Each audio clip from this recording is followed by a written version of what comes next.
Underwriting for the Money Doctor Show is provided by Ryan and Casey Liquors, Main Street, Greenfield. Exploring the world one glass at a time. West County Equipment Rental of Shelburne. Daily, weekly, monthly rentals. 625-6463 or on the web at westcountyequipment.com. The Franklin County Community Development Corporation.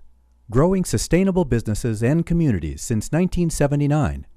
www.fccdc.org. Weld Communications, Marketing and Publicity. Helping businesses spread the word in the Pioneer Valley and beyond. www.weldwords.com. There's a better life if I could be debt-free, but all my money is a mystery. I was feeling overwhelmed and it was wearing thin when I knocked on the door and heard the doctor's in. Oh, the doctor's in, the doctor's in. She got the right prescription to help you win. Oh, the doctor's in, the money doctor's in. Hello and welcome to the Money Doctor Show. I'm Dr. Frances Rayam, president of Power Down Debt, a positive debt management company. And my guest today is Eric Weld from Weld Communications at weldwords.com, which I know well. So welcome and thanks for being here. Thank you. Thank you for having me on your show. My pleasure. I couldn't wait to have you on my show. And we talked about this early on, and I just wanted to get the show to a comfortable point where you and I could just do what we do, which is chit-chat about business. And I would start by saying that we've been working together in one form or another for about 2 or 3 years, maybe? I think we've been working together for 2 years, because I was thinking about that today, too. I just want to say it's exciting to be on the show, because it's exciting to be on the set here, because having worked with you for a couple of years, I was in there at the beginning of the discussions about the show, and when you were sort of before it became fruition. And so it's great to be actually here and have seen how it's developed. You were actually instrumental in a lot of things that we did, but in that next step that my company took, which was to write a book, which we've been collaborating on. We'll go into more detail about that. Fix the website, which was adequate, but not doing what we needed it to do. And you helped give it a whole brand new, clean, crisp look that had what do I want to say, brief content that was powerful. And think about something like television and more speaking engagements and all of that. And that a lot of that started, even though I had all those ideas rattling around in my head loosely, a lot of that started when you contacted me and said, are you still thinking about writing that book? And then we met and you had this whole nice little, well, you tell.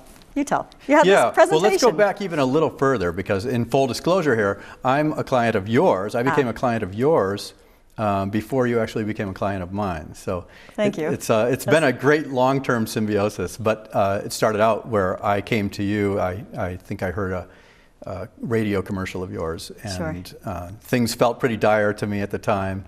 In retrospect, you say they weren't that dire for me. I always smile because I defend you. Yeah, no, you weren't in bad shape at all. But they felt, and I know for a lot of people, you know, it might not look that dire on paper, or for you who compares it with a lot of situations, but for me and for a lot of people who are in that, it feels like your back's against the wall and you're treading water. If it feels that way, it is. It doesn't matter if you have $2 million in debt, you have $2,000 in debt. If it feels bad to you, you got to get some help. It felt bad for me. So I called you up and came for my first consultation, and you were extremely positive about my situation, and I say that because not only because you were addressing my debt situation, my needs in that circumstance, but also I wanted to do a lot of things. I didn't want to just get my debt cleared off. I wanted to. You had goals. I had goals, other things that directions I wanted to go in, and you were very positive and supportive about each of those goals. So that really stood out to me. Yeah. But also in that conversation, I think since we got talking about business, and we both love talking about business, you brought up that you'd love to do a book for your business. Yes. And I think that was the first mention of the idea. And I think I grabbed onto it and I said, that's a great idea. Then so I came back to you, I think maybe a year later after you helped me turn things around. It was quite some time. And thank you for saying you're a client. It wasn't necessary, but I'm proud to be a client of yours. Thank you. But what I really do want to talk about is how that worked. I mean, I was blown away. You came to me. I've dealt with advertising people and marketing people, you know, my whole adult life. But when you came to me, it was so clear. Your presentation was so clear to me. And I, of course, was nervous about spending money on that sort of thing because I'd thrown money at it before without much success, or moderate success. When you mapped it out, it was just so clear to me. You came in with this whole organized package saying, well, I think we need to redo the website.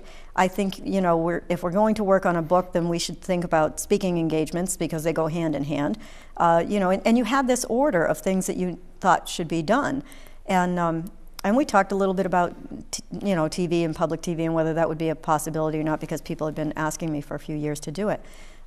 So I was really blown away by your skill level to do that, never mind get my word out to the public.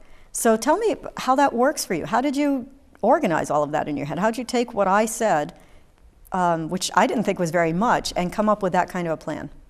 Well, I think it was mutual. I think in our first You always meeting, say that. Yeah, go ahead. because it's a partnership. It's always a partnership. I'll say that's why I love working with people locally, and I also love working with small to medium-sized businesses, sole proprietorships in particular, where the owner is operating most of the company. The owner has his or her hands in the vat mashing grapes and getting dirty. I love that because then there's a stake. The owner has the stake in the growth of the business, so that it's very tangible. When I work with somebody in that manner, we see the growth together. In my experience, that's been the case. I was going to say ideally we see the growth together, and that has been my experience. But why that works so well for me is because I can come in face to face and we can have conversations and I can get to know intimately about the business. And then that enables me and empowers me to translate the business's message and the business's branding into words, into communication, so that I can do what I really do best, is attract attention for a business.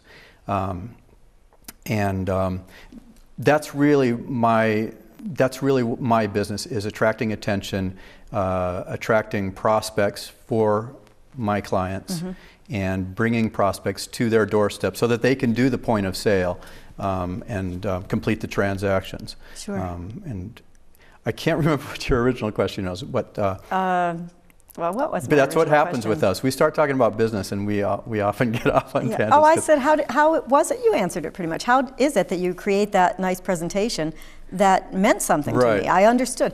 Oh, and I had a point about that. When I was nervous about spending the money, you said, commit to me for, I think it was 3 months. You said, just commit for 3 months at this level. If at the end of 3 months you don't think this was worth it, well, the rest is history. 2 years and change, and I'm still working with you. So it was clearly worth it, yeah. Yeah, well, there's a lot to say to that. But one thing is, as I've said to you before, it's wonderful to come in and work with a client who's open about developing marketing strategies and open to creative ideas about ways to build business, because that's what happened with us. Then I think we often feed off of each other's energy, and we're both creative people, and we apply our creativity to business and marketing, and that's what makes it fun. We have fun with it, but it is fun. It is a lot of fun. It has been very fun. Sounds strange, but it is, yes. And if it's not fun, then why do it? Well, what's fun is when we do something, it works. I mean, it's like you had lightning in a bottle. You know, you had this magic potion for me that no other advertising or marketing person has had. And I say this to you all the time. I will say something to you that I didn't think was very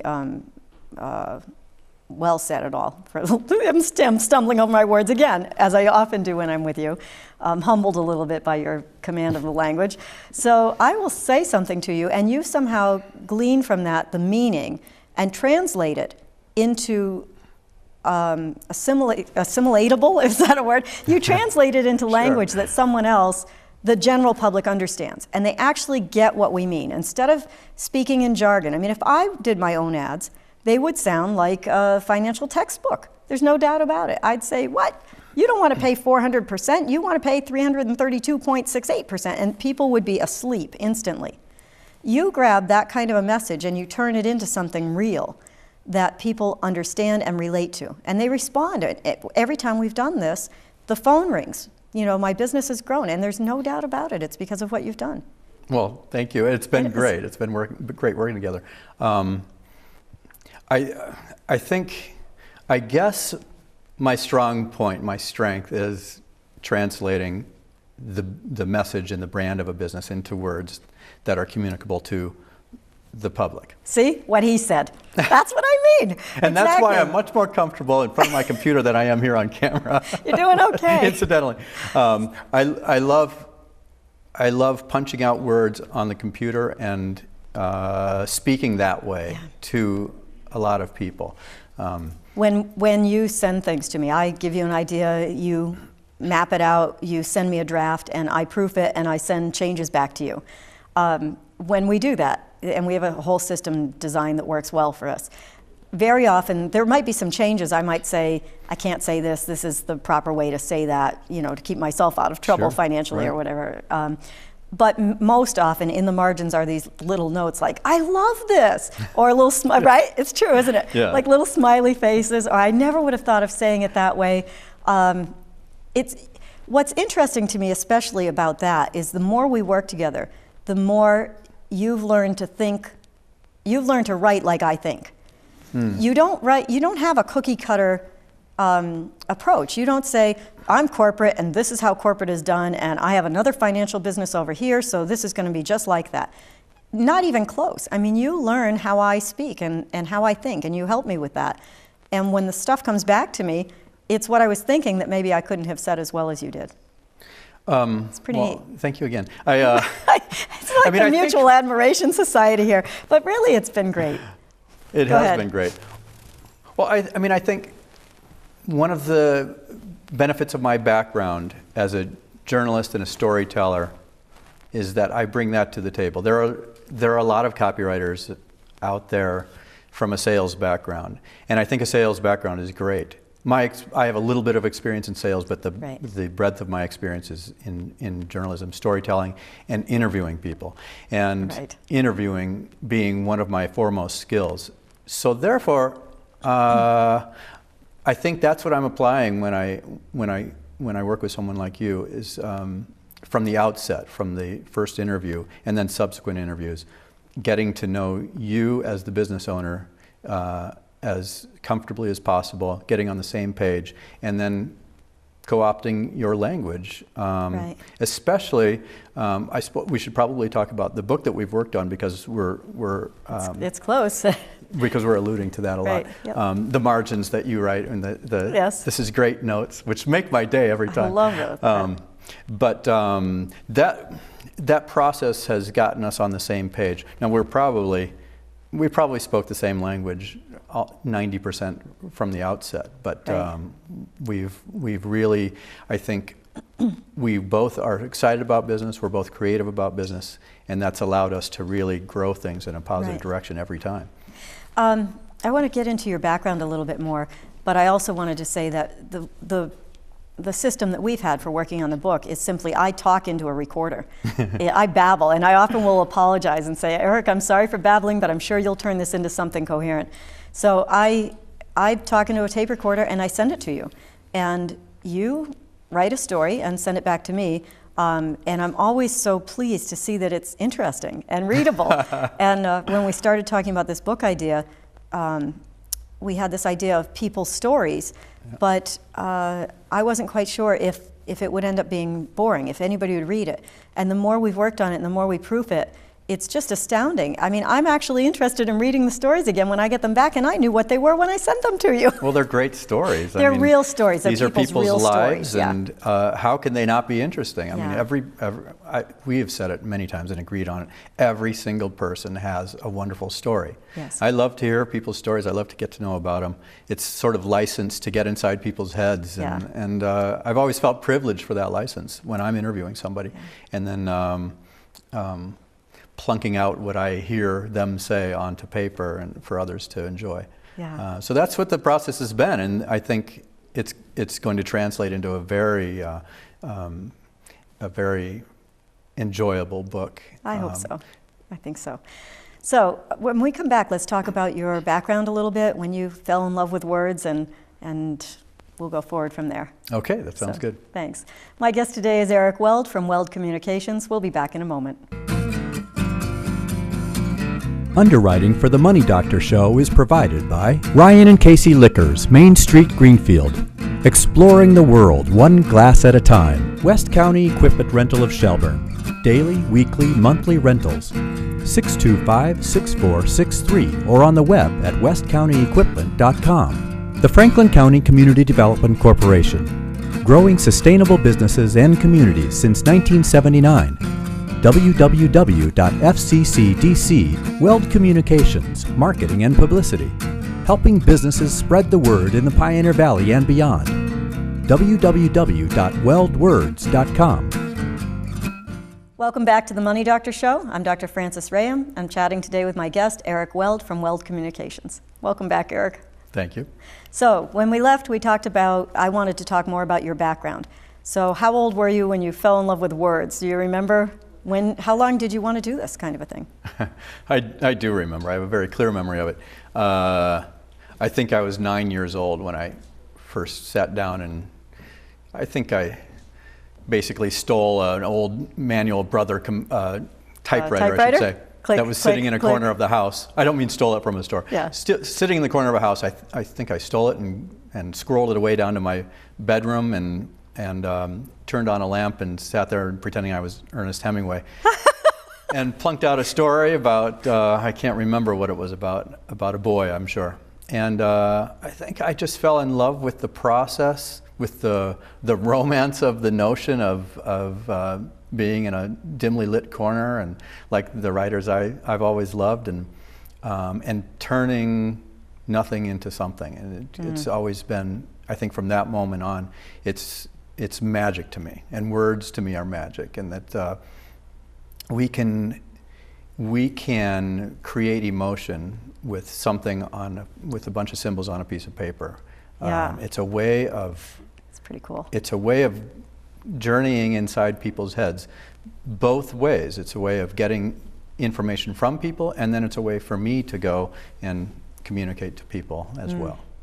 I don't know how much we're allowed to say right now, but you do work a full-time job in a fairly prestigious educational facility and managed to do this business as well and get this ramped up, and you're the father of 2 teenage children, and you're a jazz musician. You really have to love this in order to be able to do it. How do you find time to do all of this? How do you balance that? Well, first of all, thank you for the plug for my teenagers. Hi, Elliot, and hi, Olivia. Yes. Hello, Elliot and Olivia. I guess my answer to the way I find time for it is because I love what I do. That's number one. I thoroughly enjoy helping people build their business. It's a creative process, so yeah. I love that. I need that in my life. And then it affords me the opportunity to get to know people very well and build relationships, and it's all positive in that way. Right. I will say it's not ideal trying to fit it in among all the other roles and duties that I have. A trust fund would be nice. A trust fund would be nice, right. But you do it because you love it. I do it because I love it. And it doesn't feel so arduous to you because you love it, I would think, right? It's my ideal role. It's my ideal business. You know, a little bit ago you mentioned that you loved the idea that we could put symbols on paper and you could turn something into nothing. And that's what folks are looking to. Nothing into something. That's what folks, that's the definition of how do you make a millionaire? Send them to the casino with 2 million, right? Right. So you can turn nothing into something. That's the definition of what people in business are trying to do when they're starting from an idea and growing it, and they need to market. So talk a little bit, if you will, or talk a lot, about what sort of services you provide and how varied that is, because that was one of the things that I loved, was that I could get the whole package with one person who got to know me. So tell me where it starts. Yeah, and I agree. That's equally magic to when I talk about writing and the magic of words and making something out of nothing. And, right. So I guess that's the beauty I appreciate it too in what I do, is helping people start with nothing and build something up. Right. That can help others in turn. Right. Well, it's exciting. Yeah. So as I said earlier, my specialties in a business sense are working with local people, working with small, mid-sized businesses, for the opportunities it affords to work face-to-face with people, to actually meet in person instead of virtually, which I do some of that too, but I much prefer to meet face-to-face. Right. And again, to develop a relationship where it's a long-term working relationship, not I'll write this article for you and then we're out of each other's lives. I much prefer to build something together as a partnership. Right. And then specifically for the types of services and my scope of services that I provide, my specialties are writing website copy, and then case studies that we've talked about a little bit, case studies of people involved in business and of products. And then can you give me an example of a favorite case study or an idea? If somebody's out there is thinking maybe you could work for them, what sorts of things would you write about as a case study? Well, case studies are success stories of people who have been involved with your product or service, and it's helped their lives. I mean, in that sense, you could say the book that we've been writing for a better part of a year is a series of case studies. Sure. Because we talk about people who have benefited from your service. Right. But in other senses too, within marketing profiles and marketing strategies that I've put together, I interview people who have been successful with a product or a service. I also do a little bit of work with nonprofits. So I've talked about, I've done some case studies on people who are end users of a particular, who benefit from a particular cause. Okay. And how it's turned around their lives. That has to be pretty rewarding and fun to do. Yeah, it's great. It's all good news. So by the time I get there to interview somebody, it's a great story, and some are incredibly emotional. And I thrive on getting deeply to that emotion, and then with the goal of bringing tears to somebody's eyes. It's a lot of fun. You love it when you do that, or you make us laugh. When I call you and I'm laughing hysterically, you're so happy. You're just so happy that I'm laughing at what you wrote. That's the magic. It is the magic. It really is. And music. You did lots of music and entertainment sorts of interviews for years as well, right?